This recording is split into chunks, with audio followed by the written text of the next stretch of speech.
मतलब वो कहाँ के थे सबको मालूम है। वो बता रहे थे कि हम पाकिस्तान से हैं, हम आतंकवादी हैं और वहाँ के रहने वाले हैं, इसलिए जाके तुम अपने देश को बताओ। तो मैं आपको बताना चाहता हूँ कि आज जो हमला हुआ है, आज जो सुबह में हमला हुआ अर्ली मॉर्निंग, ये हमला जो था अपने आप में भारतीय ये 1.4 बिलियन जो लोग हैं, 1 अरब 40 करोड़ 42 करोड़ जो जनता था, जो आंसू बहा रहा था भारत देश का, आज उसको सुकून मिला कि जब वो आतंकवादी मर रहे हैं और आप सेना वाले जा कर के और आप उनके शहादत पर आप जा कर के उनको श्रद्धांजलि और नमन दे रहे हैं, तो नमन कर रहे हैं, तो लग रहा है कि आप कहीं ना कहीं आतंकवादियों को छत्र छाया में रखे हुए हैं, अपने उनको मतलब पोस पाल रहे हैं। 22 अप्रैल को पहलगाम में हुए आतंकी हमले के जवाब में भारत सरकार ने ऑपरेशन सिंदूर चलाकर पाकिस्तान के 9 आतंकी ठिकाने को नेस्त नाबूद कर दिया। इस वक्त मेरे साथ इस पर ज़्यादा बातचीत करने के लिए कांग्रेस से सांसद मनोज कुमार जी हैं। सर, सबसे पहले क्या कुछ कहना चाहेंगे? सरकार ने ऑपरेशन सिंदूर चलाकर जो है 9 पाकिस्तानी ठिकानों को, जो आतंकवादी ठिकाने थे, उनको नेस्त नाबूद कर दिया, उस पर क्या कुछ कहें?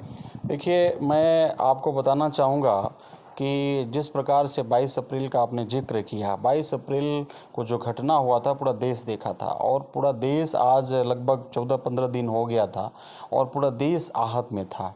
क्योंकि आपने देखा होगा, यदि उसका तस्वीर और वीडियो, तो आपने वीडियो और तस्वीर में यही देखा होगा कि किस प्रकार से एक पत्नी के सामने उसके पति को मारा गया और यह कह करके मारा गया कि मतलब जब पत्नी कह रही थी कि हमें भी मार दो जब हमारे पति को मार रहे हो, तो ये दरिंदों ने कहा क्या कि हम तुम्हें इसलिए छोड़ रहे हैं कि तुम जाओ और अपने देश के लोगों को बताओ कि हमने तुम्हें मारा है। तो मैं आपको ये कह रहा हूँ कि ये प्रमाण उन्होंने दिया कि वो भारतीय नहीं थे, वो भारत के नहीं रहने वाले थे, वो कहीं ना कहीं मतलब वो कहाँ के थे सबको मालूम है। वो बता रहे थे कि हम पाकिस्तान से हैं, हम आतंकवादी हैं और वहाँ के रहने वाले हैं, इसलिए जाके तुम अपने देश को बताओ। तो मैं आपको बताना चाहता हूँ कि आज जो हमला हुआ है, आज जो सुबह में हमला हुआ अर्ली मॉर्निंग, ये हमला जो था अपने आप में भारतीय ये 1.4 बिलियन जो लोग हैं, 1 अरब 40 करोड़ 42 करोड़ जो जनता था, जो आंसू बहा रहा था भारत देश का, आज उसको सुकून मिला कि ये जितने भी आतंकवादी हैं उनको आज जवाब मिला है।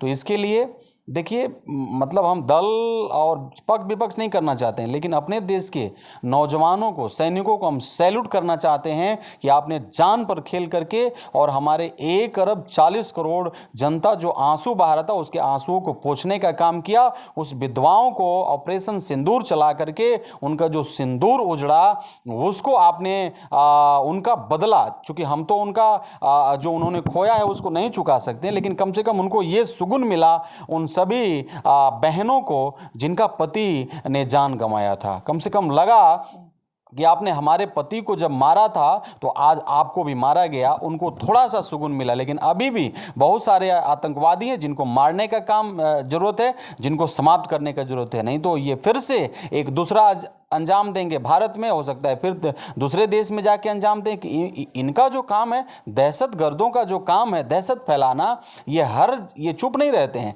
ये अलग अलग जगह में जा करके, और इनकी ना कोई जाति है, ना कोई धर्म है, ना कोई संप्रदाय है, इसलिए इनको ख़त्म होना चाहिए, तभी जा करके पूरा दुनिया सुकून के नींद सोएगा, नहीं तो हमेशा ये परेशान करेंगे, हमेशा निर्दोष लोगों को मारेंगे। सर, हमले के बाद पाकिस्तान से कई तस्वीरें आ रही हैं जिसमें जो आतंकी मरे हैं उसके जनाजे में वहाँ के जो सैनिक अधिकारी हैं वो भी पहुंच रहे हैं, तो इससे क्या साबित होता है कि वहां सेना जो है आतंकवादियों को पनाह देती रही है? देखिए, मैं ये कह रहा हूं कि ये कोई नई बात नहीं है।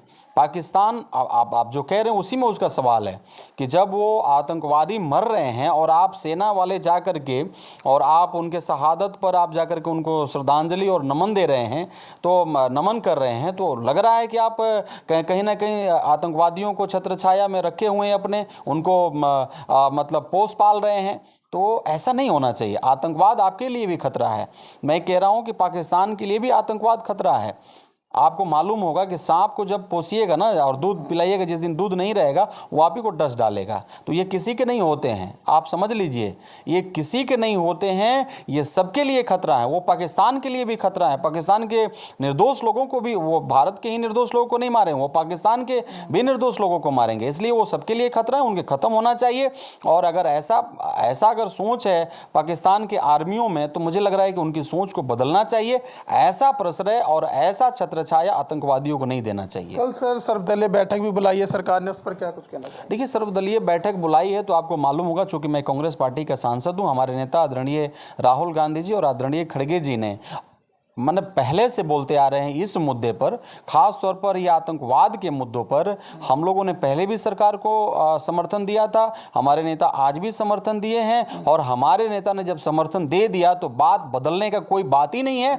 हमारे नेता कल भी खड़ा थे, आज भी खड़ा है। कांग्रेस पार्टी कल भी आतंकवाद को खत्म करने के लिए खड़ा था, आज भी खड़ा है, परसों भी रहेंगे, हमेशा हम रहेंगे। ये बात जो है पक्ष विपक्ष करने का ये जो समय नहीं है, ये समय है कि हम सब लोग एक साथ होकर के एक अपने सेना को उत्साहित करें और आतंकवाद को खत्म करें। जी, तो देखिए हमारे साथ बातचीत करने के लिए थे कांग्रेस सांसद मनोज कुमार। फिलहाल इस वीडियो में बस इतना ही, बाकी खबर देखने के लिए देखते रहिए पॉलिटिशियंस इंडिया न्यूज़। धन्यवाद। अगर आपको हमारा वीडियो अच्छा लगा तो हमारे चैनल को सब्सक्राइब करें, हमारी वीडियो को लाइक करें, शेयर करें और ऐसे ही देश की तमाम बड़ी खबरों के लिए जुड़े रहें पॉलिटिशियंस इंडिया के साथ।